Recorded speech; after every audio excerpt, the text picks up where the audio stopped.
కొన్ని నిమిషాలు వాక్యాన్ని ధ్యానిద్దాం. ప్రియమైన దేవుని వారలారా, ప్రస్తుతం ఇజ్రాయెల్కి ఇరాన్కి జరుగుతున్న యుద్ధం, ఎందరో అనాథలు అవుతున్నారు. ఇలాంటి యుద్ధ వాతావరణంలో మరికొన్ని దేశాలు, ఇజ్రాయెల్ని సమర్థించే దేశాలు కొన్ని, ఇరాన్ని సమర్థించే దేశాలు మరికొన్ని. ఇది ఇలాగే కొనసాగితే మూడవ ప్రపంచ యుద్ధం వస్తుందేమోనని భయభ్రాంతులకు గురవుతున్నటువంటి పరిస్థితి. ఇలాంటి ప్రతికూల పరిస్థితుల మధ్య మనమైతే ప్రశాంతంగా ఈరోజు దేవుని సన్నిధికి వచ్చి ఆయన మాటలు వినడానికి చక్కని అవకాశం దొరకటం గొప్ప ధన్యత. సద్వినియోగం చేసుకుందాం. ప్రియమైన దేవుని వర్లారా, ప్రస్తుతం ప్రపంచ దేశాల్లో గొప్ప శక్తివంతమైన దేశంగా కనబడుతున్న ఇజ్రాయేల్ దేశం ఏదైతే ఉందో, ప్రస్తుతం ఇజ్రాయేల్ దేశాన్ని పరిపాలిస్తున్నవాడు ప్రధానమంత్రి బెంజమిన్ నెతన్యాహు. మీరు వినే ఉంటారు.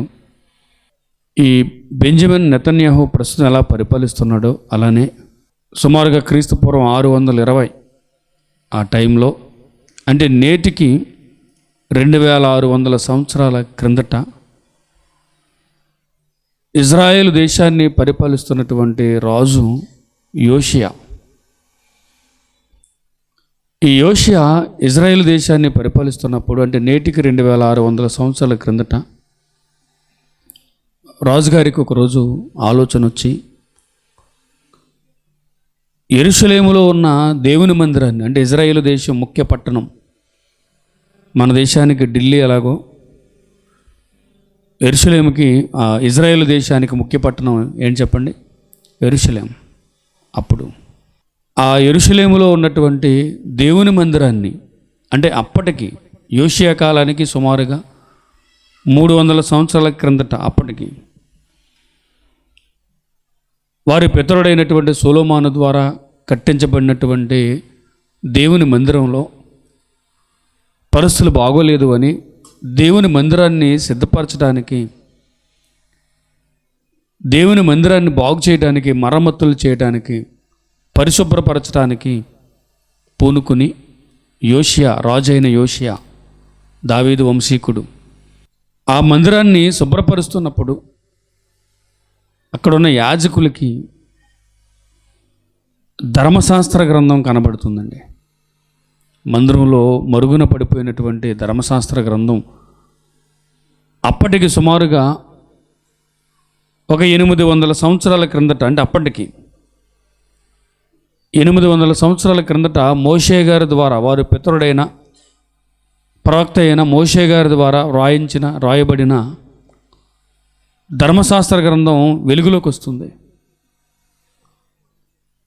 వెలుగులోకి వచ్చినప్పుడు యాజకులు తీసుకెళ్ళి ఆ గ్రంథాన్ని షాపాను అనే శాస్త్రికి అప్పగిస్తారు. అప్పగించినప్పుడు ప్రియమైన దేవుని వారలారా, రాజైన యోషియా స్పందించిన విధానం ఒకసారి మనం ఇప్పుడు జ్ఞాపకం చేసుకుందాం. ఆ శాపానికి ఆ యొక్క యాజకులు ఆ ధర్మశాస్త్ర గ్రంథాన్ని అప్పగించినప్పుడు ఆ గ్రంథంలో ఉన్న విషయాలు, షాఫాను ఆ గ్రంథంలో ఉన్న విషయాలు చదువుతున్నప్పుడు రాజు స్పందించినటువంటి తీరు ఒకసారి మనం ఆలోచిద్దామండి. 11వ వచనం, రాజులు 2వ గ్రంథం 22వ అధ్యాయం 11వ వచనం చూడండి. రాజు ధర్మశాస్త్రము గల ఆ గ్రంథపు మాటలు వినినప్పుడు తన బట్టలు చింపుకొనెను.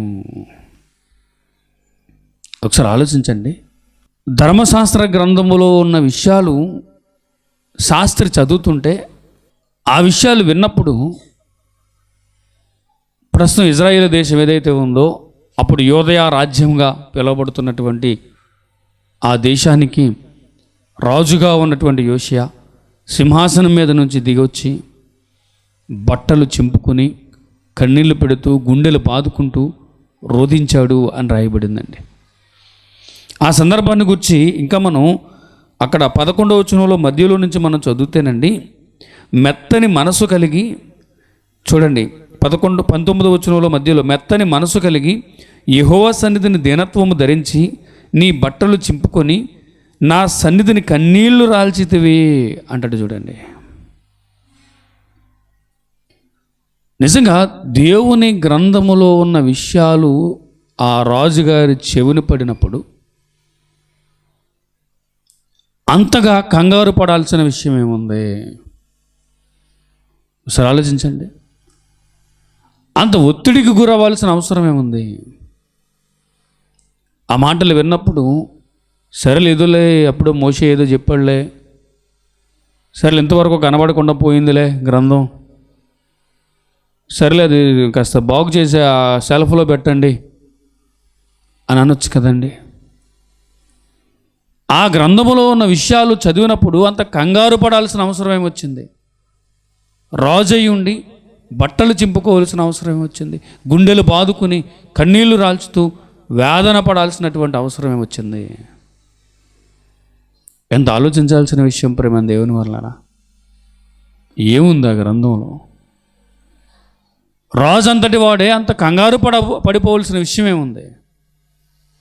అది మనసులో పెట్టుకుని ఇప్పుడు అది జరిగినటువంటి, లేదా యోషియా కన్నీళ్లు పెట్టుకుని బట్టలు చింపుకొని గుండెలు బాదుకుంటూ ఏడ్చినటువంటి అది జరిగినటువంటి సుమారు 600 సంవత్సరాల తర్వాత ప్రభు యేసుక్రీస్తు వారు శరీరధారిగా ఈ లోకానికి వచ్చారు. ఆయన భూమి మీద ఉన్నటువంటి ఆ దినాల్లో ఇక సువార్త ప్రకటన ముగించబడిన తర్వాత రేపటి దినాన్న సిలువలో ఆయన మరణించాల్సినటువంటి పరిస్థితుల్లో ఒకరోజు ఆయన తండ్రికి ప్రార్థన చేస్తూ ఆయన నిజంగా ఎంత ఆవేదన చెందాడో, ఎంత ఒత్తిడికి గురయ్యాడో ఆ సందర్భాలను కూడా ఒకసారి ఈ సందర్భంలో మనం చూడగలిగితేనండి. లూకాసు వార్త చూడండి ప్రియమైన దేవుని వారలారా. లూకాసు వార్త 22వ అధ్యాయము 44వ వచనం చూడండి. లూకాసు వార్త 22వ అధ్యాయము 44వ వచనంలో ఆయన వేదన పడి మరింత ఆతురముగా ప్రార్థన చేయగా ఆయన చెమట నేల పడుచున్న గొప్ప రక్త బిందువు వలె ఆయను. అసలు ఆలోచించండి ప్రేమైన దేవుని వారలారా. ప్రభువైన యేసుక్రీస్తు వారు ఈ సృష్టికి ప్రధాన శిల్పి. కలిగి ఉన్నది ఏది ఆయన లేకుండా కలగలేదు. ఆయన దేవుడు, సర్వాధికారి అయినటువంటి ప్రభువు ఈ సృష్టిని కలిగించిన ఆయన శరీరధారిగా ఆయన ఈ లోకానికి వచ్చినప్పుడు ఆయన ఒకరోజు తండ్రికి ప్రార్థన చేస్తున్నాడు. ప్రార్థన చేస్తున్నప్పుడు అంతగా వేదన పడాల్సిన అవసరం వచ్చింది. ఏమంత కొంపలు మునిగిపోయిన పరిస్థితి అంటారు? ఏమండి, ఆయనకి ఏమన్నా నష్టం వచ్చిందంటారా? వ్యాపారం ఏదైనా లాస్ వచ్చిందంటారా? లేదన్నా భయంకరమైన అనారోగ్య పరిస్థితి ఆయనకు వచ్చిందంటారా? అయ్యో నాకు ఏంటి ఈ అనారోగ్యం ఏంటి అని ఆయన ఏదన్నా కంగారు పడుతున్నాడంటారా? కాదు కదా ప్రియమైన దేవుని వారలారా. అంత కంగారు పడాల్సిన అవసరం ఏమొచ్చింది? ప్రార్థన చేస్తుంటే ఏమండి చెమట కాదంటండి, శరీరంలోంచి నరాల చిట్లుపోయి ఏమొస్తుందంటండి, రక్తం బయటకు వస్తుందట. అంత ఒత్తిడికి గురవ్వాల్సిన అవసరం ఏముంది? ఒకసారి మీరు ఆలోచించండి ప్రేమ దేవుని వారలారా. యోషియా జీవితాన్ని చూస్తే బైబిల్లో కొన్ని మాటలు చదివినప్పుడు, కొన్ని మాటలు అతని చెవిని పడినప్పుడు బట్టలు చించుకొని గుండెలు బాదుకుంటూ కన్నీళ్ళు పెట్టుకుంటూ రోధించాల్సినటువంటి అవసరం వచ్చింది అని ఆలోచించాలండి. ఒక ప్రశ్న వేసుకోండి ప్రేమ దేవుని వారలారా. దాదాపు ఇక్కడ ఉన్న వారందరూ మందిరాలకు వెళ్ళేవారని అనుకుంటున్నాను, బైబిల్ కలిగిన వారని అనుకుంటున్నాను. ఇప్పటికే ఎన్నోసార్లు మీరు వాక్యం వినుంటారు, ఎన్నోసార్లు బైబిల్ చదువుంటారు. ఏ రోజైనా మీరు బైబిల్ చదివేటప్పుడు ప్రేమ దేవుని వారలారా, పలానా వాక్యం చదివినప్పుడు అండి ఆ రోజంతా నా మనసు ఏదో అయిపోయిందండి, కనీసం తినబుద్ధి కాలేదండి, కనీసం ఏమండి ఇదిగో ఏమి పాలుపోని పరిస్థితుల్లో నేను ఆ రోజు చాలా సతమతం అయిపోయానండి అనే రోజు ఒకటైనా ఉందా ప్రేమ దేవుని వారలారా? ఒకసారి ప్రశ్నించుకోండి. ఫలానా మాట నేను బైబిల్లో చదివినప్పుడు అసలు ఆ రోజంతా నా మనసంతా ఏదో అయిపోయిందండి, దుఃఖంతో మునిగిపోయిందండి, ఏమీ పాలుపోలేదు, తినాలనిపించలేదు, త్రాగాలనిపించలేదు, ఆ రోజంతా చాలా కంగారుగా ఉందండి అని అనిపించినటువంటి మాట ఒక్కటైనా ఉందా ప్రేమ దేవుని వల్ల? ఆలోచించండి. ఒక్కరోజైనా మీ జీవితంలో అలా ఉందా? ఒకసారి ప్రశ్నించుకోండి ప్రేమ దేవుని వారలారా. మందిరాలకు వెళ్ళేవారుగానే ఉన్నారు, సంతోషం. బైబిల్ కలిగిన వారుగానే ఉన్నారు, సంతోషం. ఎన్నోసార్లు దేవుని వాక్యం దేవుని మందిరాలలో ఇలాంటి సభల్లో మీరు వినే ఉంటారు, చాలా సంతోషం ప్రేమ దేవుని వారలారా. కానీ ఎప్పుడైనా యోషియాల పలానా మాటలు నేను విన్నప్పుడు, పలానా సేవకుడు వాక్యం చెప్పినప్పుడు నేను విన్నాను, లేదా పలానా టైంలో నేను బైబిల్ తీసి చదువుకోగానే పలానా వాక్య భాగం నాకు కంటపడినప్పుడు, లేదా మందిరంలో ఇదిగో దేవుని సన్నిధిలో వాక్యం ప్రకటిస్తున్నప్పుడు సేవకుడు ఇదిగో పలానా వాక్యం నా చెవిని పడినప్పుడు, అమ్మో ఆ రోజంతా నా మనసంతా ఏదో బాధతో మునిగిపోయిందండి అన్న రోజు ఒకటైనా ఉందా ప్రేమ దేవుని వల్లరా? ఒకసారి ప్రశ్నించుకుందామండి. మరి యోషియా ఎందుకండి అంత కంగారు పడుతున్నాడు? ఏంటండి అంత నష్టమేముంది? ఇప్పుడు అంత సమస్య ఏమొచ్చేసిందండి? ఇక యోషియా గురించి అలా ఉంచండి, ఆయన మనలాంటి మనిషే కదా, పోనీలండి ఆయన యోషియా గురించి అలా ఉంచండి. మరి ప్రభు ఏంటండి? తన మాట చేత సమస్తాన్ని కలిగించిన ఆయన, ఈ సృష్టిని కలిగించిన ఆయన ఈ సృష్టిలోనికి వచ్చినప్పుడు, ఈ భూమి మీదకి వచ్చిన తర్వాత కూడా తన శక్తిని ఆయన చాటుకున్నాడు కదండి. ఒకరోజు ఆయన సముద్రంలో పడవ మీద శిష్యులతో పాటు ప్రయాణం చేస్తున్నప్పుడు తుఫాను చెలరేగినప్పుడు ఆయన శాసిస్తే తుఫాను ఏమైపోయిందండి? నిమ్మలమైపోయింది. గాలి తుఫాను ఆగిపోయింది. ఒకరోజు తెల్లవారుజామున శిష్యులు పడవ మీద వెళ్తున్నప్పుడు ఆయన సముద్రములోనే నీటి మీదే నడుచుకుంటూ వారికి ఎదురుపడ్డాడు. ప్రకృతిని శాసించే ఆయన శక్తిని ఒకసారి ఆలోచించండి. లాజరు చనిపోయినప్పుడు ప్రేమ దేవుని వారిలో 4 పోతే లాజరు బయటికి రా అంటే లాజరు జీవంతో సహా తిరిగి లేచి వచ్చేసాడండి. ఏంటండి ఆయన శక్తి ఏంటి? అలాంటి శక్తివంతుడు కన్నీళ్ళు పెట్టుకోవడమే పెద్ద విషయం అయితే, కన్నీటితో ప్రార్థన చేస్తున్నప్పుడు చెమటకు బదులుగా గొప్ప రక్త బిందువుల వలె ఈ శరీరంలో నుంచి ఆ రక్తం బయటకు వచ్చేస్తుందని అంటే అంత ఒత్తిడికి గురవ్వాల్సినంత సమస్య ఏమొచ్చింది? మనం చాలా తీరిగ్గా బ్రతికేస్తున్నాం కదా ప్రేమ దేవుని వల్లరా, అంత సమస్య ఏమొచ్చేసింది? చాలా ఆలోచించాలండి. ఇప్పుడు బైబిల్లో మీకు ఒక మాట చూపిస్తాను.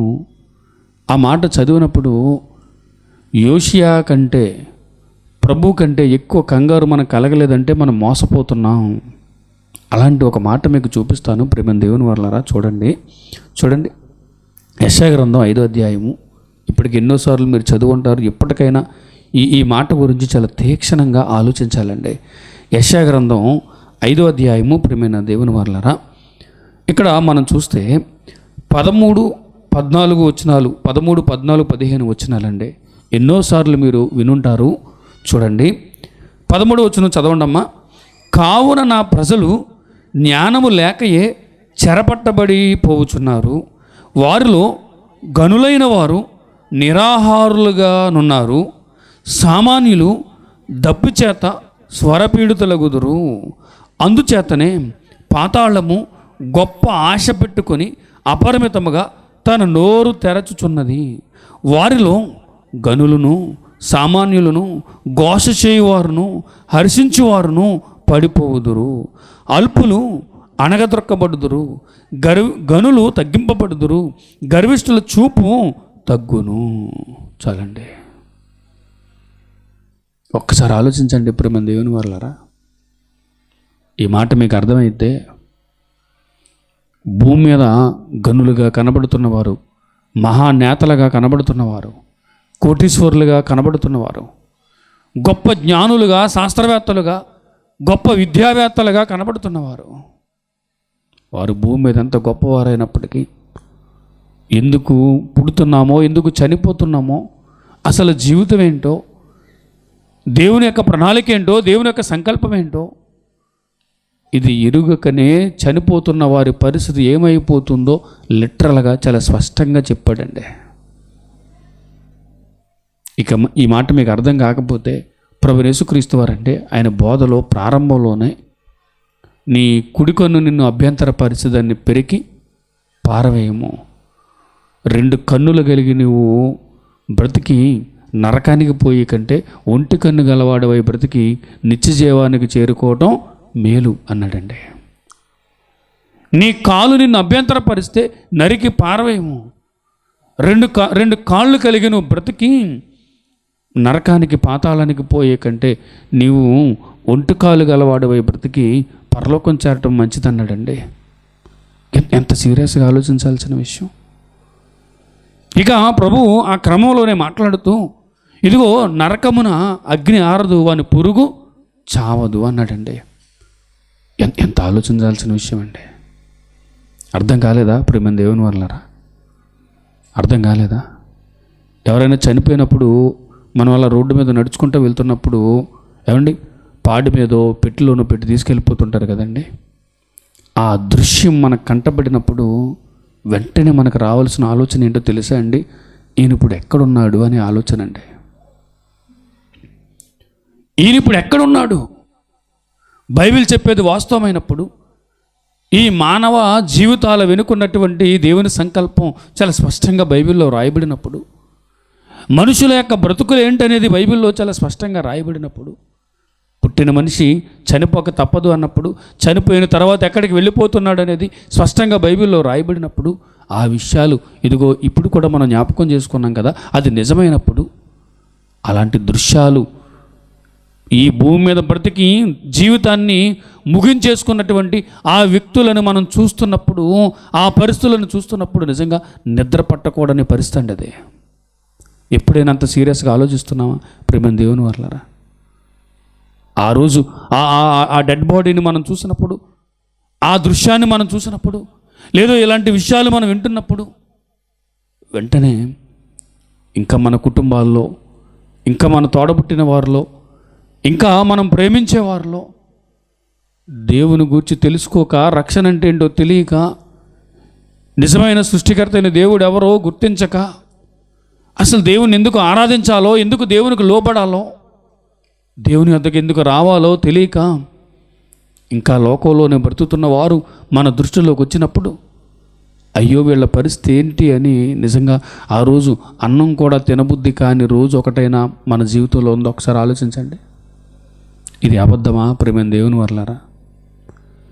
ఆ దృశ్యం మనం చూసినప్పుడు కానీ, ఇది ఈ మాటలు బైబిల్లో మనం చదువుతున్నప్పుడు కానీ, సాక్షాత్తు ప్రభువే భూమి మీదకి వచ్చినప్పుడు ఆయన మనిషి జీవితం ఈ భూమి మీద ముగించబడిన తర్వాత ఎలాంటి పర్యవసానాలను ఎదుర్కోవాల్సి వస్తుందో దేవుడు చెబుతూ ఉన్నప్పుడు, ఆ విషయాలను మనం తలుచుకుంటున్నప్పుడు, ఆ రోజు ఇదిగో విన్నప్పుడు నా మనసంతా ఏదో అయిపోయిందండి. ఆ రోజంతా నాకు చాలా కంగారుగా ఉందండి. ఇంకా నా తల్లి రక్షణలోకి రాలేదండి, నా తండ్రి ఇంకా దేవుడిని తెలుసుకోలేదండి, మా అన్నదమ్ములు ఇంకా రక్షణలోకి రాలేదండి, జీవితం అంటే ఏంటో తెలుసుకోలేదండి అని ఆ రోజు నిజంగా ఏమండి నా మనసు అసలు బాగాలేదండి అనేటటువంటి ఏమండి ఆ అనుభవాలు మనకున్నాయి. ఆ ప్రేమైన దేవుని వల్లరా?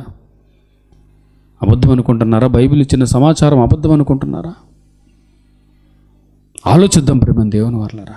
ఇప్పుడు అర్థమైందండి యోషియా ఎందుకు బట్టలు చింపుకున్నాడు. అర్థమైందండి యోషియా ఎందుకు బట్టలు చింపుకున్నాడో. ఏంటి ఈ విషయాలు తెలియకపోతే నా రాజ్యం ఏమైపోతుంది, నా ప్రజలు ఏమైపోతారు, అయ్యో ఈ పిల్లల పరిస్థితి ఏంటి. ఇప్పటికైనా ఈ గ్రంథం దొరికింది కాబట్టి ఇందులో విషయాలు చదివినప్పుడు దేవుని ఆలోచన ఏంటో, మానవ బ్రతుకేంటో ఇప్పటికైనా తెలిసింది కదా అని అంత కంగారు పడ్డాడండి. చివరికి ప్రభువైన యేసుక్రీస్తు వారు ఏమండి భూమి మీదకి ఎందుకు వచ్చారు చెప్పండి? ఆయన ఎందుకు వచ్చారు? మానవాళిని రక్షణలోనికి నడిపించడానికి, ఈ ప్రపంచ ప్రజలను పాతాళం అనే ఆ భయంకరమైనటువంటి పరిస్థితి నుంచి తప్పించి పరలోకం చేర్చడానికి వచ్చాడు. ఈ మాట కూడా మీరు ఎన్నోసార్లు వినుంటారు ప్రియమైన దేవుని వల్ల. మరి ఆ క్రమంలో యేసుక్రీస్తు వారు మానవాళిని రక్షించడానికి ఆయన ఈ లోకానికి వచ్చినప్పుడు ఆయన ఎన్నో ఇబ్బందులు పడ్డాడు, ఎన్నో సమస్యలు ఆయన ఎదుర్కొన్నాడండి. మనకు తెలిసిన విషయమే ప్రియమైన దేవుని వల్లరా. ఎన్నో కష్ట నష్టాల మధ్య ఆయన జీవితం సాగిపోయింది కదా, ఎన్నో అవమానాలు ఆయన ఎదుర్కొన్నాడు కదా ప్రియమైన దేవుని వల్లరా. ఇవన్నీ ఒక ఎత్తు అయితే చివరికి ఈ మానవాళి క్షేమం గురించి ఆలోచిస్తూ, ఈ మానవాళికి ఎదురయ్యే కష్టం గురించి ఆలోచిస్తూ, మనుషులు ఎదుర్కోబోయేటటువంటి ఆ శాశ్వతమైనటువంటి శిక్షణ గురించి ఆలోచిస్తూ, ఆ పరిస్థితుల నుంచి మానవాళ్ళని తప్పించాలి అని, తాను ఒక సాధనంగా నిలబడాలి అని, ఈ బలహీనమైన ఈ మట్టి దేహంలో ఉన్నందుకు ఆ రేపొద్దున్న జరగబోయేటటువంటి ఆ ఘట్టంలో నేను నిలబడాలి అనేటటువంటి ఆలోచనతో తండ్రికి ప్రార్థన చేస్తుంటే చెప్పండి, ఆయన చెమట ఎలా వచ్చేసింది చెప్పండి? రక్తముగా వచ్చేసింది అని అంటే అది ఎంత ముఖ్యమైన విషయం, ఎంత ముఖ్యమైన విషయం. కానీ ఈరోజు అలా లేదండి. ఒక 4 గోడలు కట్టుకొని, ఏమండి ఎదుగు 4 పాటలు పాడుకొని, తర్వాత ఏమండి ఏదో 4 మాటలు చెప్పుకొని అయిపోయిందంటే ఇది క్రైస్తవ్యం. ఈరోజు బ్రతుకులు మారలేదు, ఆలోచన మారలేదు. అసలు ప్రభువైన యేసుక్రీస్తు వారు ప్రాణత్యాగం వెనుకున్నటువంటి ఉద్దేశాలు ఏంటి అన్నది సీరియస్గా తీసుకోలేదు. ఏమన్నా ఆలోచించండి ప్రియమైన దేవుని వారలారా, ఏం జరిగిపోతుంది? యోషియాని అంత కంగారు పడిపోయాడంటే మీకు విషయం తెలుసా అండి? యోషియా కాలానికి ఇంకా యేసుక్రీస్తు వారు భూమి మీదకి రాలేదు. యోషియా కాలం తర్వాత 600 సంవత్సరాల తర్వాత యేసుక్రీస్తు వారు భూమి మీదకి వచ్చారండి. ఆ కాలంలోనే అపోస్తులుల ప్రాణత్యాగం. నిజంగానండి, అసలు యేసుక్రీస్తు వారే భూమి మీదకి రాలేదు, అపోస్తులలే ఇంకా అప్పటికి ప్రాణత్యాగాలకు సిద్ధపడలేదు. అయినప్పటికీ యోషియా అంత కంగారు పడ్డాడు అనంటే, అయ్యో ఈ మాటలు నాకు తెలియకపోతే నా బ్రతికి ఏమైపోయేదని కంగారు పడ్డాడు అనంటే, మరి యోషియా కాలం తర్వాత ప్రభు భూమి మీదకి వచ్చారు, అపోస్తులు సహితం తమ ప్రాణాలు అర్పించారు. ఇన్ని సాక్ష్యాలు మన కళ్ళ ముందున్నప్పుడు వీళ్ళు ఎందుకండి ఎంత బాధపడ్డారు, ఎందుకండి ఎంత కంగారు పడ్డారు, ఎందుకంటే తమ ప్రాణాలకు సహితం ఏమంటే సిద్ధపడి ప్రాణాలు కోల్పోవడానికి కూడా వారు సిద్ధపడి ఈ మాటలు మన వరకు అందించడానికి వాళ్ళు అంత ప్రయాసపడ్డారు అనే ఆలోచన మనల్ని పరిగెత్తించాలి ప్రియమైన దేవుని వల్లరా. ఈరోజు సంఘము అని అంటే అదొక రాజకీయ సమాజంగా మారిపోయిందండి, రాజకీయ సంస్థగా మారిపోయింది. ఈరోజు అన్యజనులైన వారు, మన బంధువులు, స్నేహితులు ఏమండి ఈరోజు రక్షణకి అవసరతను గుర్తించలేకపోతున్నారని అంటే సంఘం తప్పుదారులకు వెళ్ళిపోయింది. సేవకులు కూడానండి, సంఘ నాయకులుగా ఉన్నవారు కూడా ఏదో జీవనాధారం కోసమే సంఘం అన్నట్టుగా మారిపోవటం వలన ఈరోజు రక్షణ సిద్ధాంతం కనుమరుగైపోతుంది. బైబిల్ ఈ ప్రపంచానికి ఏం చెప్పిందో అది కనుమరుగైపోయింది ప్రేమ దేవుని వల్ల.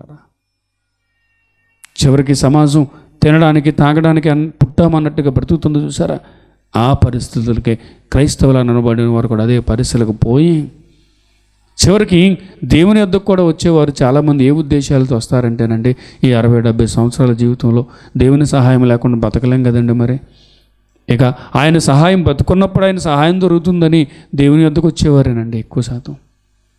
అంతే తప్ప అమ్మో మరణం తర్వాత శాశ్వతమైన జీవితం ఉంది అని, ఈ భూమి మీద మనం ఎంత గొప్పగా బ్రతికినా సరే మరణం తర్వాత ఉన్నటువంటి ఆ శాశ్వతమైన జీవితంలో దేవుడున్న మహాలోకానికి చేరుకోకపోతే ఆ ఎదురయ్యే సమస్య అది తీరనిది అని, ఒక్కసారి పాతాళ గుండానికి జారిపోతే మరలా బయటికి రాలేని పరిస్థితి అని ఎంతమంది అండి దేవుని వద్దకు వచ్చి జాగ్రత్త పడేవాళ్ళు ఆలోచిస్తున్నారండి.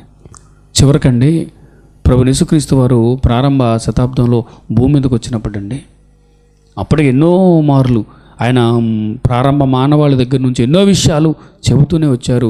ఇక చివరికి ఆయనే శరీరధారిగా ఈ లోకానికి వచ్చినటువంటి ఆ దినాల్లోనండి ఎన్నో ఉపమాన రీతిగా ఎన్నో విషయాలు చెప్పారండి, ఎన్నో విషయాలు. నిజంగా ఆ ఉపమానాల గురించి మనం ఆలోచిస్తేనండి ప్రతి ఉపమానం ముగింపు ఎలా ఉంటుందండి? మనిషి ఎక్కడికి చేరిపోతున్నాడు అనే దాని గురించే ఉంటుందండి. పరలోకము అనేటటువంటి ఆలోచనతోనే ఆ ఉపమానం ముగించబడుతుంది. మీరు గమనించారా? గురుగులు గోధుమలు ఉపమానం చెప్పినప్పుడు మీరు గమనించారా ప్రేమని దేవుని వారలారా? దేవుడట గోధుమలు నాటాడంట, దుష్టుడు వచ్చి ఏం చేశాడు? గురుగులు నాటాడు. అప్పుడు దేవదూతలు వచ్చి అంటున్నారు, ప్రభువా ఇదిగో దుష్టుడు వచ్చి గురుగులు నాటేశాడు కదా, మరేంటి ఆ గురుగుల్ని పీకేద్దామా అని అడుగుతుంటే దేవుడు అంటున్నాడు, అలా వద్దు, ఆ గురుగుల్ని పెరికేసేటప్పుడు గోధుమలకు కూడా ఏమవుతుంది? ప్రమాదం జరుగుతుంది. కాబట్టి వాటిని అలా పెరగనివ్వండి, అంత్యదినాన్న కోత కొయ్యబడుతుంది, గోధుమలు కొట్టులో వేయబడతాయి, గురుగులు అగ్నిలో వేయబడతాయి. చూసారా ఆ ఉపమానం? చూసారా ఆ ఉపమానం భావం? చూసారా ప్రేమ దేవుని వర్లారా? ఏమండి చేపలు పట్టుకుని ఆయన ఉన్నాడట, వల వేసి చేపలు పట్టుకున్నాడట, విస్తారమైన చేపలు, రకరకాల చేపలు పడ్డాయంట. మంచి వాటిని అన్ని తీసుకుని వేసుకున్నాడట, మిగిలిన ఏం చేశాడు? బయట పారవేశాడట. అక్కడ ఏడుపును పండ్లు కొరుకుటూను ఉండును అన్నాడండి. ఏ ఉపమానమైనా చూడండి, అసలు ఆయన ఏమంటే సువార్తను ప్రారంభించడమే ఆయన ఏమన్నాడండి? పరలోక రాజ్యము సమీపించి ఉన్నది గనుక మారు మనసు పొందుడి. ఇక ప్రభు యేసుక్రీస్తు వారు భూమి మీదకి వచ్చినప్పుడు అండి, ఆయన బోధించిన బోధలో రికార్డు చేయబడిన లేదా నమోదు చేయబడినటువంటి మొట్టమొదటి ప్రసంగం ఏంటి అని అంటే కొండ మీద ప్రసంగం అని పిలువబడినటువంటి ప్రసంగం అండి. ఆ రోజు ప్రభువు నోరు తెరిచి మాట్లాడుతూ మొట్టమొదటిగా ఆయన మాట్లాడిన మాట ఏంటి చెప్పండి? ఆత్మ విషయమై దీనులైన వారు ధన్యులు, పరలోక రాజ్యము వారిదే. ఆత్మ విషయమై దీనులైన వారు ధన్యులు అంటే ఏంటండి? ఆత్మ విషయమై దీనులైన వారు అని అంటే ప్రియమైన దేవుని వారలారా, ఇదిగో కనబడుతున్న ఈ దేహాన్ని చూసి మోసపోవటం కాదు. ఈ దేహాన్ని నడిపిస్తున్న నేను అనేటటువంటి వ్యక్తిని, నేను ఒక ఆత్మను. ఇదిగో తల్లి గర్భంలో ఈ శరీరం దేవుడు నిర్మిస్తే ఈ శరీరాన్ని ధరించుకుని భూమి మీదకి వచ్చాను. మరణం తర్వాత మరలా ఈ దేహం మట్టిలోకి వెళ్ళిపోతుంది. మట్టిలోకి వెళ్ళిపోయినప్పుడు నేను మాత్రం ఆత్మగా తిరిగి దేవుని ఆధీనంలోనికి వెళ్ళిపోతాను. నేను ఒక ఆత్మను, శక్తిని, నశింపు లేనివాడిని, నేను శాశ్వత కాలం ఉండబోయేవాడిని. ఈ శరీరం మాత్రం కొంతకాలమే ఉంటుంది అని గుర్తెరగటం ఏమండి ఆత్మ విషయమై అంటే. అలా గుర్తెరిగి ఈ భూమి మీద బ్రతుకుతున్నప్పుడు ఏమండి హెచ్చులకు పోకుండా ఉన్నదానితో సర్దుకుంటూ దేవుడు ఏదైతే ఇచ్చాడో ఇదిగో వాటితో సంతృప్తి చెందుతూ, ఎవరిని మోసం చేయకుండా, ఎవరిది దోచుకోకుండా, ఏది ఆశించకుండా ఉన్నవాటితో సంతృప్తి పొందుతూ దీనులుగా బ్రతకడమే ఏం చెప్పండి? ఆత్మ విషయమై దీనులైన వారు అంటే. అంటే హెచ్చులకు వెళ్ళిపోయి ఇదిగో అంతకంతకి ఏదో కొనేయాలి, ఏదో సాధించేయాలి, ఏదో సంపాదించేయాలి అని పరుగులు తీసి ఈ పోరాటంలో జీవితాన్ని పాడు చేసుకోకుండా, నేను ఒక ఆత్మను కదా, ఎప్పటికైనా నేను తిరిగి వెళ్ళిపోవలసిన వాడిని కదా, ఈ శరీరం ఒకనాటికి మట్టిలో కలిసిపోతుంది కదా, ఇదిగో కాల్చేస్తే బూడిదైపోతుంది కదా, కానీ నేను మాత్రం శాశ్వతంగా ఉండాల్సిన వాడిని కదా అని గుర్తెరిగి, నేను ఒక ఆత్మను అని గుర్తెరిగి తమ్మును తాము తగ్గించుకుని ఎవరికి అన్యాయం చేయకుండా, ఎవరిని ఇబ్బందులకు గురి చేయకుండా, ఎవరిది దోచుకోకుండా, లంచాలు లేకపోతే అన్యాయం చేసి దొంగతనం చేసి ఇది ఎవరిని మోసం చేయకుండా అన్ని విషయాల్లో కూడా తమ్మును తాము తగ్గించుకోవడమే ఏం చెప్పండి? ఆత్మ విషయమై దీనులుగా ఉండటం. వారిని ఏమంటున్నాడు? ధన్యులు, వారిదే పరలోక రాజ్యం. ఆ మాట చూడండి, ఆయన బోధ ప్రారంభమే ఆయన ఏమని మాట్లాడుతున్నాడంటే ఆత్మ విషయమై దీనులైన వారు ధన్యులు. ఒకసారి ప్రశ్నించుకోండి, ఎవరైనా మేము ఆత్మలం కదా, నేను ఆత్మను కదా అనే ఆలోచనతో తగ్గింపు స్వభావం కలిగిన వారు ఎవరైనా ఉంటున్నారండి? క్రైస్తవులుగా పిలువబడుతున్న వారు కూడానండి పొరపాటున ఎవరైనా ఒక మాట అన్నారనుకోండి, ఆడు ఒక మాట అంటే ఈడు 100 మాటలు అంటున్నాడు. ఎందుకంటున్నాడు అని అంటే నేను ఒక ఆత్మనన్న విషయం మర్చిపోయాడు. అర్థమైందండి? ఆత్మ విషయమై దీనులైన వారు ధన్యులు అన్నాడు. ఆత్మ విషయమై దీనులైన వారు అని అంటే నేను ఒక ఆత్మను అని గుర్తెరిగి అనవసరమైనటువంటి హెచ్చులకు పోకుండా ఉన్నదానితో సంతృప్తి పడుతూ ఎప్పటికైనా తిరిగి వెళ్ళిపోవలసిన వాడను కదా, తిరిగి వెళ్ళిపోవలసిన దానను కదా అని గుర్తెరిగి బ్రతకడం అండి. ఇది ఆత్మ విషయమై దీనులుగా ఉండటం. వారే ధన్యులు, వారికే పరలోకం అన్నాడండి. ఆయన బోధ చూసారా? ఉపమానాలు చూసినా, బోధ చూసినా, చివరికండి ఆయన చివరి రోజుల్లోకి వెళ్ళిపోయిన తర్వాత ప్రియమైన దేవుని వారలారా, ఇక తొందరలోనే ఆయన శిలువ మరణం తర్వాత పరలోకానికి వెళ్ళిపోయే రోజులు దగ్గర పడిన తర్వాత ఆయన చెప్పిన ఉపమానాల్లో ఒకటి ఏంటి అని అంటే బుద్ధిగల కన్యకలు, బుద్ధి లేని కన్యకలు అనే ఉపమానం అండి. ఆ బుద్ధిగల కన్యకలు, బుద్ధి లేని కన్యకలు ఉపమానంలో కూడా ఏం చెప్పాడండి? 5 బుద్ధిగల కన్యకలట. ప్రభు వచ్చేటప్పటికి వాళ్ళు సిద్ధంగా ఉన్నారట. ద్వారం తెరవబడింది, ప్రభు పిలిచాడు. వాళ్ళు ప్రభువుని ఎదుర్కొని పరలోకానికి వెళ్ళిపోయారు. 5 బుద్ధి లేని కన్యకలు వచ్చారు. అప్పటికే తలుపు వేయబడింది. వాళ్ళు తలుపు తడుతున్నారు, ప్రభువా అని. అప్పుడు ప్రభు ఏమంటున్నాడు? మీరు ఎక్కడి వారో నాకు తెలియదు. ఏంటండి ఆయన బోధ? ఆయన బోధించింది ఏంటి ప్రియమైన దేవుని వారలారా? భూమి మీదకి వచ్చినప్పుడు ఎన్నో విషయాలు చెప్పాడు, ఎన్నో విషయాలు చెప్పాడు. కానీ అన్నిటికంటే మూలం ఏంటి అని అంటే మనిషి మరణం తర్వాత ఎక్కడికి చేరిపోతున్నాడు అన్న విషయం మీదే ఆయన బోధ అంతా కూడా. కానీ ఈరోజు అది పక్కన పెట్టి పరుగులు తీస్తున్న వారిని మనం చూస్తున్నాం. కాబట్టి ఈరోజు ఆలోచిద్దాం. నిజంగా ప్రభు ఈ లోకానికి ఎందుకు వచ్చారు అని అంటే ప్రేమ దేవుని వాళ్ళరా మానవాళ్ళని రక్షించడానికి వచ్చారు. ఆ రక్షణ ఏంటి, ఎలా వస్తుంది, రక్షణ యొక్క అవసరత ఏంటి అని ఆలోచించాలి. కానీ నిర్లక్ష్యంగా వెళ్ళిపోవడానికి వీలు లేదండి. ఒకవేళ ఏమైనా అనుమానాలు ఉన్నాయా? ప్రభు చెప్పిన బోధ మీద ఏదైనా అనుమానం ఉందా? అయ్యో ఏంటి ఏది వాస్తవమని పరిశీలించాలి తప్ప నిర్లక్ష్యంగా వెళ్ళిపోయే విషయం కాదు సుమా. ఒకసారి ఆలోచించండి. ఏమండి, ఇప్పటికీ ఒకవేళ మనం మన జీవితాన్ని ముగించుకుని ఉంటే ప్రేమ దేవుని వారలారా, ఎక్కడుండేవాళ్ళు అని ఒక ప్రశ్న వేసుకోండి. ఎక్కడుండేవాళ్ళు? ఏమంటే దేవుని పిల్లలు ఉన్నటువంటి చోట్ల మనం ఉండేవాళ్ళమా? విశ్వాసులు ఉండే చోట్ల మనం ఉండేవాళ్ళమా? లేదా ప్రభు భూమి మీదకి వచ్చినప్పుడు ఆయన చెప్పిన విషయం, లాజరు ధనవంతుడు, లాజరు చనిపోయినప్పుడు ఎక్కడున్నాడండి? అబ్రహామును ఆనుకోవడానికి కొనుక్కోబడ్డాడు. పరదేశంలో భక్తులు ఉన్న చోటు ఉన్నాడు. ధనవంతుడు కూడా చనిపోయాడు. ధనవంతుడు చనిపోయినప్పుడు వేదనకరమైన చోటుకి వెళ్ళిపోయాడు. అక్కడ ఆర్తనాదం చేస్తున్నాడండి. ఏమనండి? తండ్రి అయినా అబ్రహామా, నాకింక 5 సహోదరులు ఉన్నారు, ఇదిగో ఆ లాజర్ని పంపించి అక్కడికి అని బతుకులాడుతున్నాడండి. నిజంగా ఆ చోటుకి వెళ్ళిపోయి ఉంటే మన పరిస్థితి ఏంటో ఆలోచించండి ప్రేమ దేవుని వల్ల. ఇప్పుడు ఇదైనా కథ అండి. మోసపోతున్నాం నిజంగానండి. మన ప్రాంతంలోనండి, ఈ పరిసర ప్రాంతాలు ఎక్కువగానండి యవనస్తులండి ఏదో కొంత వాక్యం నేర్చుకోవటం, ఏవో 4 పలుకులు చిలక పలుకుల్లాగా పలకటం, ఇక అంతా అయిపోయింది, మాకు రక్షణ అంటే తెలిసిపోయింది, ఏమండి ఇదిగో మేము పరలోకం వెళ్ళకపోతే ఇంకెవరు వెళ్తారు అన్నట్టుగా మారిపోయారండి. కానీ ఎప్పుడైనా వాళ్ళ నాన్న మారలేదని, వాళ్ళ నాన్న రక్షణ పొందలేదని, వారి తల్లిగారు ఇంకా దేవుని తెలుసుకోలేదని, అయ్యో ఆ విషయాన్ని తలుచుకుంటుంటేనే ఆ రోజు నేను అన్నం తినలేదు అనేటటువంటి అనుభవం ఒక్కటి ఉందా అని అడుగుతున్నానండి వీళ్ళని. మీరు కూడా ఆలోచించండి. అయ్యో ఇంకా మా చెల్లి మారలేదు, మా అక్క మారలేదు, మా తమ్ముడికి ఇంకా రక్షణ అంటే ఏంటో తెలియలేదు, వీళ్ళని ఎలా మార్చుకోవాలి? ఒకవేళ వాళ్ళకి వివాహాలు అయ్యి ఉంటే ఇదిగో మా పిల్లలు మందిరానికి రారు, లేదు వివాహం అయి ఉంటే నా భార్య ఇంకా ఇదిగో సరిగా వాక్యం విషయంలో సరిగా జ్ఞానం లేదు, రక్షణ గురించి సీరియస్నెస్ లేదు, ఒక ఆదివారం ఆరాధనకు వస్తే ఒక ఆదివారం ఆరాధనకు రాదు, అసలు ఏంటి నా కుటుంబ పరిస్థితి ఎలా ఉంది అనే కంగారు ఉందా అండి? లేదండి. మోసపోతుంది. ఎక్కడ మోసపోతుందో అర్థం కావాలి. సమాజం ఎక్కడ మోసపోతుంది, చివరికి వాక్యం తెలుసు అనుకుంటున్న వాళ్ళు కూడా ఎక్కడ మోసపోతున్నారో మనకు అర్థం కావాలండి. బైబిల్ ఏం చెప్పింది?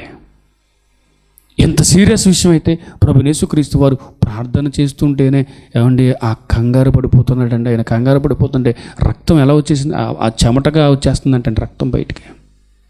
ఎంత కంగారండి. మీరు ఆశ్చర్యపోయి ఇంకో విషయం జ్ఞాపకం చేస్తానండి. ఎందుకంటే దాదాపుగా ప్రతి సువార్త మీటింగ్లో కూడా నేను ఆ సందర్భాన్ని జ్ఞాపకం చేస్తానండి. ఎందుకంటే ఇది సువార్త మీటింగ్ కదండి. ప్రారంభ విషయాలు బైబిల్ ప్రపంచానికి అందించిన ప్రారంభ పాఠం నేర్చుకునే లేదా జ్ఞాపకం చేసుకునేటటువంటి సభ కదా ప్రియమైన దేవుని వారలారా ఇది. అందుకే ఈ విషయాన్ని ఇప్పుడు నేను ఏదైతే మీ ముందు తీసుకొస్తున్నానో ఆ విషయం దాదాపుగా ప్రతి గ్రామంలోనూ జ్ఞాపకం చేస్తూ ఉంటానండి. ఒకసారి చూడండి లూకా సువార్త ప్రియమైన దేవుని వారలారా 23వ అధ్యాయం చూడండి. ప్రభువైన యేసుక్రీస్తు వారండి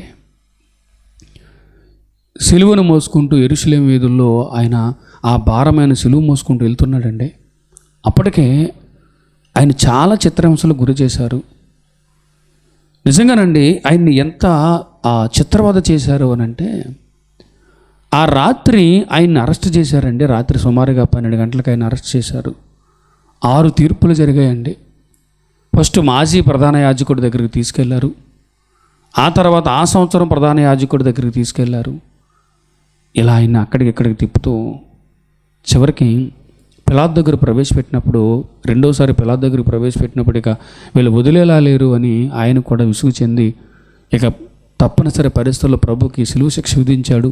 అది ఉదయం 6 గంటలు అని రాయబడింది. ఉదయం 6 గంటలకి ఏమండి, రాత్రి 12 గంటలకు ఆయన అరెస్ట్ చేస్తే ఉదయం 6 గంటల వరకు నిలువు కాళ్ళ మీదే ఉన్నాడండి. ఎక్కడికక్కడికి తిప్పుతూనే ఉన్నారు. సంఖ్యల చేత బంధించారు, బట్టలు తీసేసి గోనుపట్ట కట్టారు, చాలా అవమానించారు, పిడుగుద్దులు గుద్దారు, ఉమ్ము వేశారు, ఏమండి ముళ్ళ కిరీటం పెట్టారు, చాలా చిత్రహింసలకు ఆయన గురి చేశారండి. కొరడా దెబ్బలు కొట్టారు. ఇంత చిత్రహింసలకు గురి చేసిన తర్వాత కూడా ఆయనకు సెలువు శిక్ష విధించారు. 6 గంటలకు ఆయన సెలువు శిక్ష విధిస్తానండి. ఆయన 9 గంటలకు సిలువ వేయబడ్డాడండి. సుమారుగా 3 గంటల సమయంలో ప్రాణాలు ఆయన వదిలేశాడండి. మనకు తెలిసిన విషయం. ఈ క్రమంలో ప్రియమైన దేవుని వారలారా, యెరూషలేము వీధుల్లో ఆ గొల్గొతా కొండ మీదకి ఆయన తీసుకెళ్ళిపోతున్నప్పుడు, బరువైన సిలువ ఆయన భుజాన మీద ఉన్నప్పుడు ప్రియమైన దేవుని వారలారా, చాలామంది స్త్రీలు ప్రజలు ఆయన వెంబడిస్తూ చాలామంది స్త్రీలు ఏమండి గుండెలు బాదుకుంటూ, అయ్యో ప్రభు ఏంటి నీకు ఈ కష్టం వచ్చింది అని ఏమండి కన్నీళ్ళు పెట్టుకుంటూ ఆయన వెంబడిస్తుంటే, ఆ రోజు ప్రభు వారితో ఏం చెప్తున్నాడో చూడండి.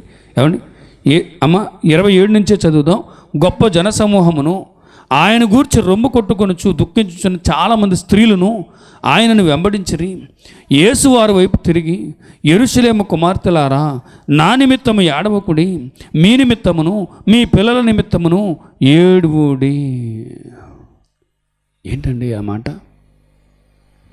చాలామంది స్త్రీలు ఆయన వెంబడిస్తుంటే, అమ్మా నా కోసం ఏడవకండి తల్లి, మీకోసం మీ పిల్లల కోసం ఏడవండి అంటున్నాడు. ఏమై ఉంటుంది ప్రేమ దేవుని వల్లరా? ఆయనే కదా కష్టంలో ఉన్నాడు. ఏమాత్రం మానవత్వం ఉన్న ఆయన ఉన్న పరిస్థితులను చూస్తే కన్నీళ్ళు వస్తాయి కదండి. అయ్యో ఏంటి ప్రభా, ఈనాడు ఎవరికి అన్యాయం చేసింది లేదు, ఆకలంటే అన్నం పెట్టావు, 5 రొట్టెలు 2 చిన్న చేపలు 5,000 మందికి పంచిన ప్రేమ స్వరూపివి నువ్వు. ఏంటి ప్రభా నీకు ఇంత కష్టం వచ్చింది? ప్రభా మేము ఈ కష్టంలో ఉన్నాం ప్రభా అంటే సహాయం చేసిన దేవుడు కదా, ఏంటయ్యా నీకు కష్టం అని గుండెలు బాదుకుంటూ వాళ్ళు ఏం చేశారండి, ఆయన్ని వెంబడిస్తుంటే ఆయన అంటున్నాడు, అమ్మా నా కోసం ఆలోచించకండి అమ్మా, మీకోసం మీ పిల్లల కోసం ఆలోచించండి అంటున్నాడు. అది ఏడవమంటే ఏమై ఉంటుంది అని అంటే ప్రేమ దేవుని ఇప్పుడు అర్థం అవ్వాలి. ఒకవేళ ఇప్పటికే మనం మరణించి ఉంటే, ధనవంతుడు ఉన్న భయంకరమైన చోటుకి మనం వెళ్ళిపోయి ఉంటే ఒకసారి ఆలోచించండి, అది ఎంత కఠినమైన పరిస్థితి. ఈ సమాజానికి అర్థం కావాల్సిన విషయం అదేనండి. ఈ 60 ఏళ్ల జీవితంలో మనిషి నిర్లక్ష్యం వల్ల కొని తెచ్చుకుంటున్నటువంటి ఆ పెను ప్రమాదం మనిషికి తెలియాలండి.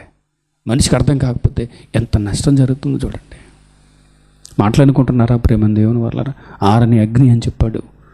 చావని ఆత్మగా కలకాలం ఆ భయంకరమైనటువంటి పరిస్థితికి మనిషి వెళ్ళిపోవాలనేది చిన్న విషయం అనుకుంటున్నారా? అది ఎంత సీరియస్ విషయం అయితే ప్రభు ప్రార్థన చేసుకుంటుంటే ఏమంటే అంత ఒత్తిడికి గురయ్యాడు.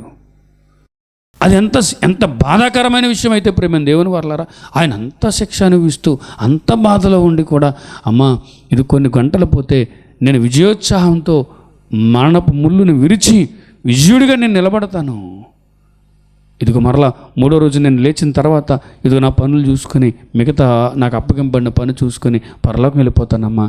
నా కోసం కాదు, నేను ఎందు నిమిత్తం ఈ లోకానికి వచ్చానో, ఏది ఇవ్వటానికి నేను ఈ లోకానికి వచ్చానో దాని గురించి మీరు ఆలోచించండి. మీరు మీ పిల్లలు మీ భవిష్యత్తు ఎలా ఉండాలో మీరు ఆలోచించుకోండి అంటున్నాడు. అంటే అది ఎంత ముఖ్యమైనదండి. ఆలోచించలేదు ప్రేమ దేవుని వల్లరా సమాజం. క్రైస్తవ్యం అంటే ఏదో అందరి దేవుళ్ళు ఒకడన్నట్టుగా వరాలు తొందరగా ఏమండి వరాలు ఇచ్చేసే దేవుడిగా ఇదే ఆలోచించారు తప్ప, అలాగని దేవుడు సహాయం చేయుడు, ఆయన ప్రేమ చూపించడని నేను చెప్పట్లేదండి. ఆయన ప్రేమ గల దేవుడు, ఆయన సహాయం చేస్తాడు. ప్రభా మా పరిస్థితి ప్రభా అని అంటే ఆయన ఖచ్చితంగా సహాయం చేస్తాడు, చేయడని నేను చెప్పట్లేదు.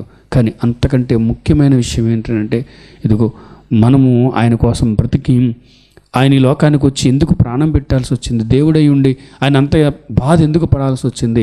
అసలు దేని నుంచి మనల్ని తప్పించడానికి ఇదిగో ఆయన మనకు రావాల్సిన శిక్ష ఆయన వేసుకున్నాడు. ఏంటి వీటి రహస్యం ఏంటి, వీటి వెనుకున్న ఆంతర్యం ఏంటి అనేది అర్థం చేసుకోవటం అత్యంత ముఖ్యమైన విషయం ప్రేమ దేవుని వల్ల. అది అత్యంత ముఖ్యమైన విషయం. కానీ ఈరోజు చూడండి, అది పక్కన పెట్టేసి మిగతా విషయాల కోసం ప్రభువుని వెంబడించే వాళ్ళని మనం చూస్తామండి. నిత్యాగ్నిలో నుంచి మనిషిని తప్పించడానికి ప్రభు ఈ లోకానికి వచ్చారు. ఆ విషయాన్ని పక్కన పెట్టేసి పరుగులు తీస్తామండి. మీరు మాట చూసారండి ఎప్పుడైనా బైబిల్లో? చూడండి, ముగిస్తానేక ఏమంటే కొరింథీయులకు రాసిన మొదటి పత్రిక 15వ అధ్యాయం చూడండి ప్రేమ దేవుని వల్లరా. కొరింథీయులకు రాసిన మొదటి పత్రిక 15వ అధ్యాయం 19వ వచనం చూడండి. 19వ వచనం, ఈ జీవిత కాలం మట్టుకే మనము క్రీస్తునందు నిరీక్షించు వారమైన ఎడల మనుషులందరికంటే దౌర్భాగ్యులమయ్యుందుము. ఏంటండి ఆ మాట? ఈ జీవితకాలం మట్టుకే మనం క్రీస్తును నమ్ముకున్న వారమైతే, ఈ జీవితకాలం మట్టుకే మనం మందిరాలకు వెళ్ళే వారమైతే, ఈ జీవితకాలం మట్టుకే బాప్తిసం తీసుకున్న వారమైతే, ఈ జీవితకాలం మట్టుకే ప్రార్థనలు చేస్తూ పాటలు పాడుతూ ప్రసంగాలు చేస్తున్న వారమైతే ఎలా ఉంటామంటండి? మనుషులందరికంటే దౌర్భాగ్యులు అంటున్నాడండి. ఇప్పుడు మనం అంతా ఇక్కడ చేరాం కదండి. ఈ జీవితకాలంలో దేవుడు మేళ్ళను అనుగ్రహిస్తాడని, ఈ జీవితకాలంలో కష్టం వచ్చినప్పుడు దేవుడు సహాయం చేస్తాడు అని అంతవరకే ఆలోచించి ఇక్కడికి వచ్చిన వారమైతే ఏమంటున్నాడు? మనుషులందరికంటే దౌర్భాగ్యులు అంటున్నాడు. మరి ఏ జీవితకాలం మట్టుకండి? రాబోయే శాశ్వత జీవితం కొరకు ప్రభువునొద్దకు రావాలండి. ఏమంటే ఒక్కసారి ఆలోచించండి. దేవుని నమ్ముకుని వారు, క్రీస్తునొద్దకు రాని వారు కూడా ప్రపంచంలో కోటీశ్వరులు ఉన్నారు కదండి, గొప్ప ఆరోగ్యవంతులు ఉన్నారు కదండి, గొప్ప సంపదల మధ్య తొలతూగుతున్న వారు ఉన్నారు కదండి. మరి ఈయన దగ్గరికే రావాల్సిన అవసరం ఏముందండి? ఆలోచించండి. ప్రభు అసలు దేవుడే లేడంటున్నవాడు కూడా చాలా చక్కగా బ్రతుకుతున్నాడు కదండి భూమి మీద సంతోషంగా. మరి ఈయన దగ్గరికి ఎందుకు రావాలండి? ఈ భూమి మీదే ఉన్న జీవితమే శాశ్వతం కాదు, మరణం తర్వాత శాశ్వతమైన జీవితం ఉంది. ఆ జీవితం కొరకు దేవుని యొద్దకు రావాలి, ఆ జీవితం కొరకు బాప్తిస్మం తీసుకోవాలి, ఆ జీవితం కొరకు ప్రభునందు నిరీక్షణ ఉంచాలి. అదండి క్రైస్తవం అంటే. ఇది అర్థం కాక సమాజం మోసపోతుందండి.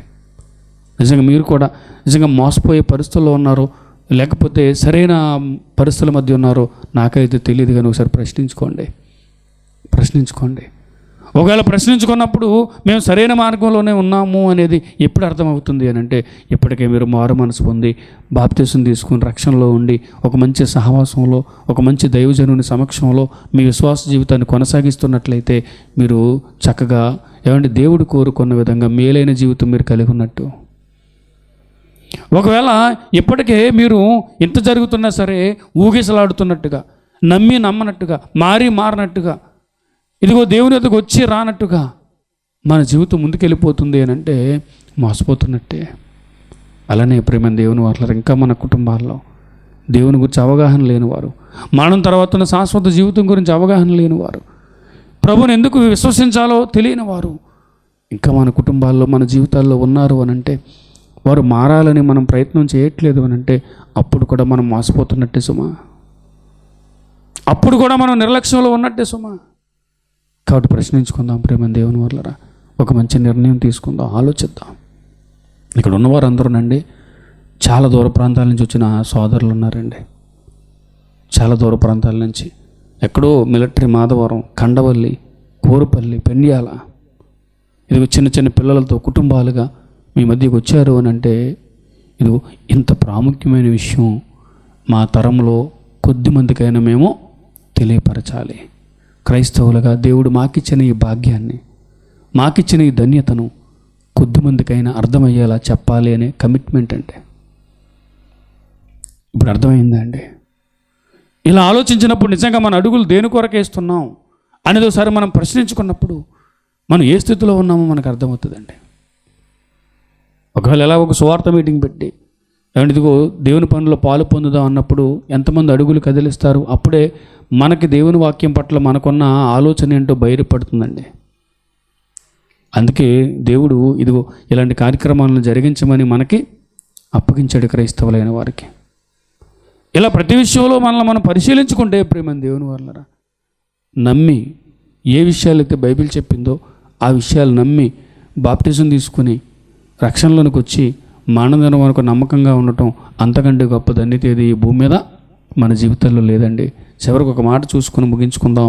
చూడండి, ప్రసంగి గ్రంథం ప్రేమ దేవుని వాళ్ళరా, ప్రసంగి గ్రంథంలో భక్తుడు చివరిగా ఆయన మాట్లాడుతూ ఈ ప్రపంచానికి ఆయన ఇస్తున్నటువంటి సందేశం ఏంటి మనం చూస్తేనండి, చివరి అధ్యాయం చూడండి ప్రియమైన దేవుని వాళ్ళరా, చివరి అధ్యాయము ప్రసంగి గ్రంథం 12వ అధ్యాయము ఆయన చెప్తాడు 7వ వచనంలో. చూడండి, మన్నైనది వెనుకటి వలె మరలా భూమికి చేరును, ఆత్మ దాన్ని దయచేసిన దేవుని యొద్దకు మరలా పోవును అని చెబుతూ జీవితం అంటే చాలా అర్థమయ్యే రీతిగా చాలా చక్కని మాటల్లో సింపుల్గా చెబుతూ జీవితం అంటే ఈ శరీరం కాదు, ఆత్మలుగా ఇదిగో మనం తిరిగి వెళ్ళిపోవలసినటువంటి ఆ పరిస్థితులే మన శాశ్వత జీవితం అని చెబుతూ ఇప్పుడు 13వ వచనం చూడండి. ఇదంతయు వినిన తర్వాత తేలిన ఫలితార్థం ఇదే, దేవుని యందు భయభక్తులు కలిగి ఉండి ఆయన కట్టడలను అనుసరించి నడుచుచుండవలెను, మానవ కోటికి ఇదియే విధి.